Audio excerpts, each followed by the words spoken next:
And so this morning, our talk is titled The Wind Beneath My Wings. That may sound familiar.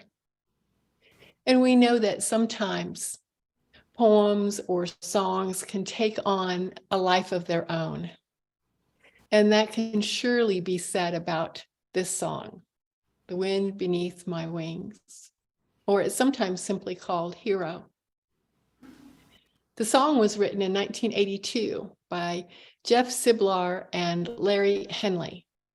Several years earlier, Henley had written a poem with the same title for his ex-wife. And one day, when the two men sat down to write a song for Bob Seger, Siblar saw that Henley had written that title on his legal pad. And Henley was inspired by those words. He was inspired to write the song. So Henley wrote the words and Siblar wrote the music. And they recorded a demo of the song, which they gave to musician Bob Montgomery. Montgomery then recorded his own demo version of the song, changing it from mid-tempo to a ballad. Then Siblar and Henley offered the song to many, many artists, which resulted in Roger Whittaker becoming the first to release the song commercially. And he actually released a album by that same title, The Wind Beneath My Wings. The song was shortly thereafter recorded by Australian artist Colleen Hewitt. Singer Lou Rawls was the first to score a major hit with the song. Gladys Knight and the Pips also released a recording of the song under the title Hero. Singer Gary Morris released a country version of the song. But the biggest break for this song, Wind Beneath My Wings, was performed by Bette Midler for the soundtrack of the film Beaches. And the song was named Record of the Year and Song of the Year at the Grammy Awards in 1990. It became a worldwide hit. It is said that Bette Midler performed this song in a raw way with a demonstrative interpretation, and that the way she performed it was unabashedly sentimental. Unabashedly sentimental. Now, unabashedly means without embarrassment or shame, blatantly, brazenly even, fully. That's what unabashedly means. And of course, sentimental means prompted by feelings of tenderness or affection, love, being soft-hearted. So unabashedly sentimental. Oh, we can embrace that. We do embrace that. We embrace that every Sunday with our namaste. Our actions of the divine within me recognizes and honors the divine within you. It's unabashedly sentimental, openly and fully loving. We do that with the confetti that we carry in our pockets, ready to acknowledge and celebrate an accomplishment, an anniversary, a birthday, a graduation, a completion of something, or the first time for something else. It's in our Hosanna that we do on Palm Sunday. Hosanna in the highest. I adore you. All those things are unabashedly sentimental. And perhaps that's why we revel in these expressions, these connection experiences. For everyone wants to be free with their feelings. Everyone wants to be free.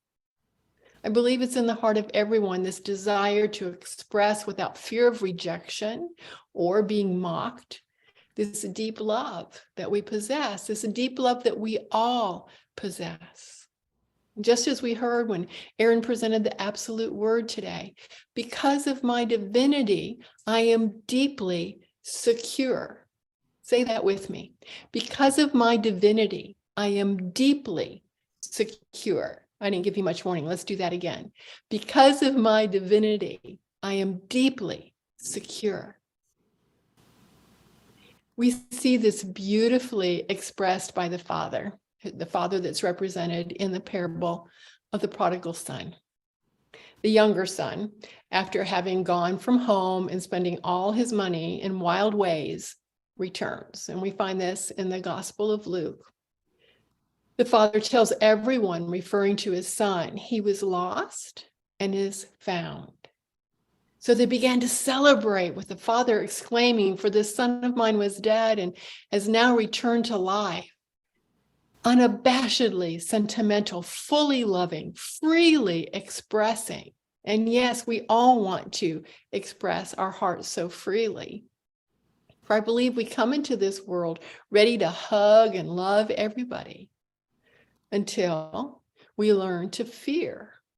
Until we think that there might not be enough attention to go around, we might need to compete. We start shrinking into ourselves, withdrawing from being fully loving, fully expressing beings that we came into this world to be. Now, in this story, the older son represents this sense of jealousy, of not enoughness, of fear. He has to compete for his father's attention, or so he thinks. He's distressed that his father is pouring out this love to his younger mess of a brother. We're told that the older brother got so angry that he refused to go to the celebration, confronting his father about the unfairness of the situation. And when we find ourselves in fear, in a sense of fear, there's no reasoning with us. When we are deep in our insecurity, whatever the cause, we simply can't free up our hearts, open ourselves to express appreciation or compassion for another when we're tied up in our own fear. The problem lies not with them, but in us, in our unhealed wounds, whatever those wounds might be, in our ignored sense of injustice. That is what we must heal. Yes, it's an inside job. We will always hesitate. We will always draw back. We will resist in the honoring and celebration of another when we feel less than, when we feel inadequate, not good enough, not enough. There is our work. There is our focus, healing our stuff. And we all have stuff, all of us. Now, this month on Wednesday nights, we're exploring in the class Healing and Wholeness, and you'll hear more about that next week. We watched a video one week with an interview with Stephen Levine. Now, Levine was an American poet, an author, and a teacher, best known for his work on grief, working with the dying, his work on death. And one of the excerpts in this video really touched my heart deeply. He was talking about relationships and how they're usually very much transactional. I'll give you two, you give me two. If you only give me one, then I'm taking one back. It has to be even Steven. We're always, keeping track of what's what. But he said, when I take you into my heart, our business is done. If you don't take me into your heart, that's your pain. And I feel that, but it doesn't affect my business. My business is what I do with my heart. When I take you into my heart, our business is done. It's complete. No offense is taken. If you don't take me into your heart, that's your action or inaction. But there's no feelings of inadequacy on my part, no thoughts of injustice. Hey, I took you into my heart and you didn't do the same thing. None of that. Full responsibility for our own stuff and encouraging that stuff to be about love and compassion and mercy and grace. For when we find ourselves in that space, we can absolutely be unabashedly sentimental. We can absolutely support everyone else and everything else they are doing. Honor and celebrate them. Now, there's another way to look at this concept that I'd like to share with you this morning, one that may or may not be familiar to you, or it may be one that you can identify with. So hear me out on this. It's called Drunk Girls in a Bathroom. So yes, this morning I'm quoting Bette Midler, the Gospel of Luke, and the concept of drunk girls in a bathroom all in one talk. And please know, I'm not encouraging or endorsing the use of alcohol. That's my warning label. That's my disclaimer. So for you men out there, especially, I will explain. So we all know what the use of alcohol does in that it lowers inhibitions. It does lots of other terribly negative things too, but this one side effect is that it lowers inhibitions. So imagine, if you will, a group of women whose natural tendency is to nurture and support one another. Now, their inhibitions have been lowered. They're no longer thinking about body image. They're not thinking about what they're wearing. They're not thinking about self-worth, about not being enough, not being smart enough. All those negative concepts have been lowered.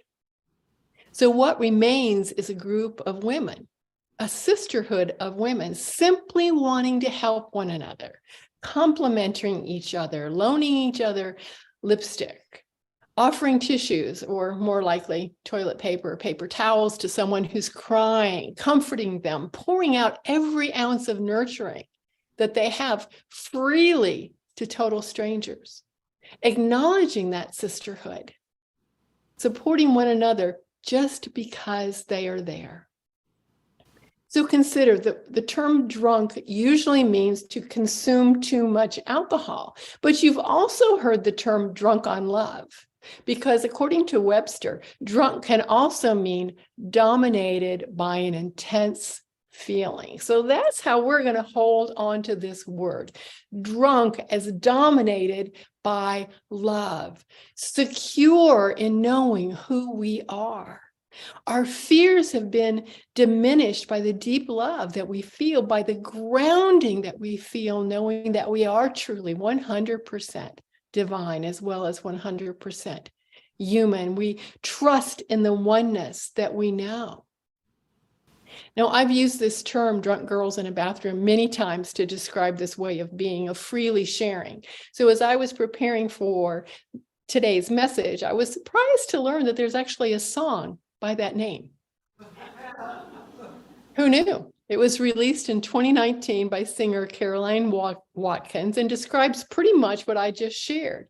A universal place where everyone is safe, where everyone is instantly your new best friend.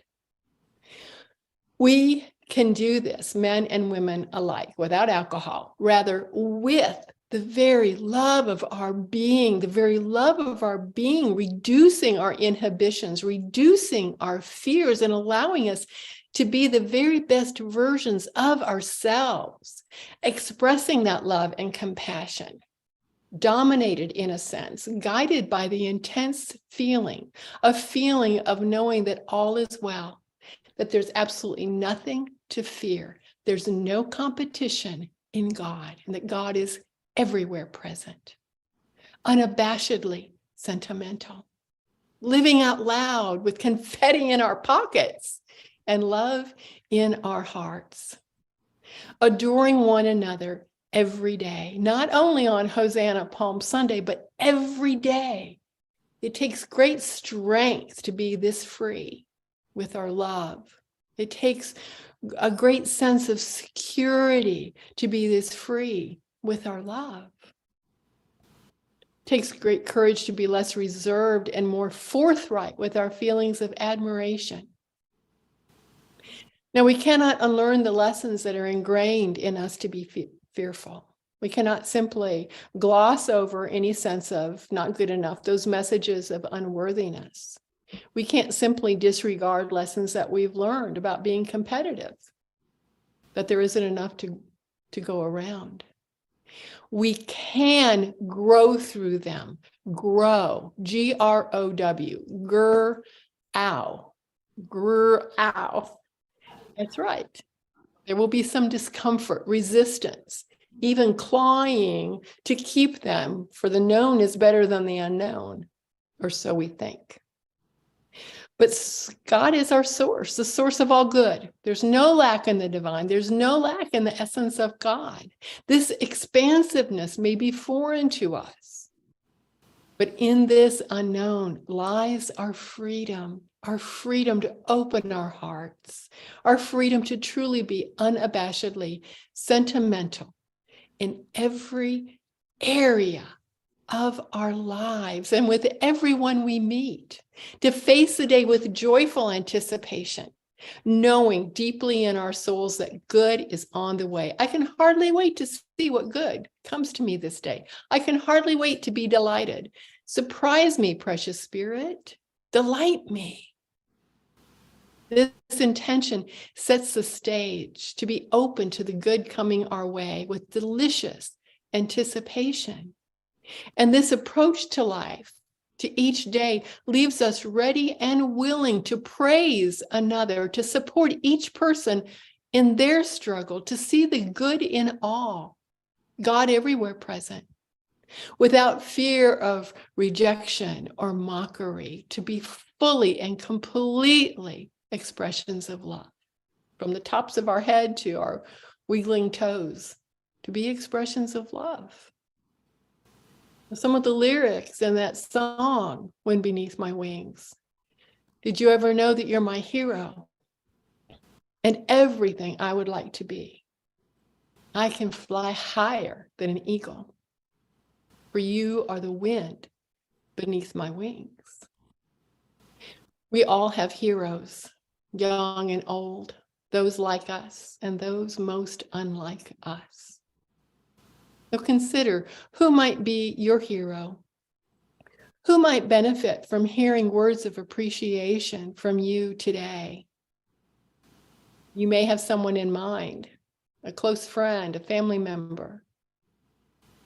And remember that every hero, every inspiration is God expressing through them, as them. The source is God. The source is goodness, the source of love, universal love, always available to us, always expressing as purely as we let it, through us, as us. Allow yourself today to look for heroes, to look for God in expression, and to let someone know that you see it. Perhaps it'll be in people you've never met, those you don't know well. Watch for ways they show love, perhaps the ways that you would like to express yourself. Seek and you will find it. Look for the good, for the heroes everywhere, and you will see them.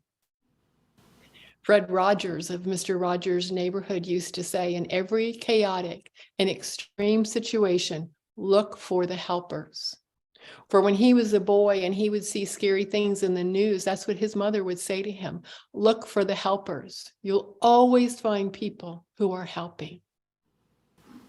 Those are our heroes. Seek and you will find those helpers, those heroes, alive in the world and alive in your life. Acknowledge them today with a nod, with a smile, with a love in your heart, with expressions of love. Be absolutely, unabashedly sentimental today and every day moving forward. Let the love pour forth from your being. Let us each be the wind beneath one another's wings. It's what we came here to do. It's who we came here to be, the very essence of the divine. And so it is.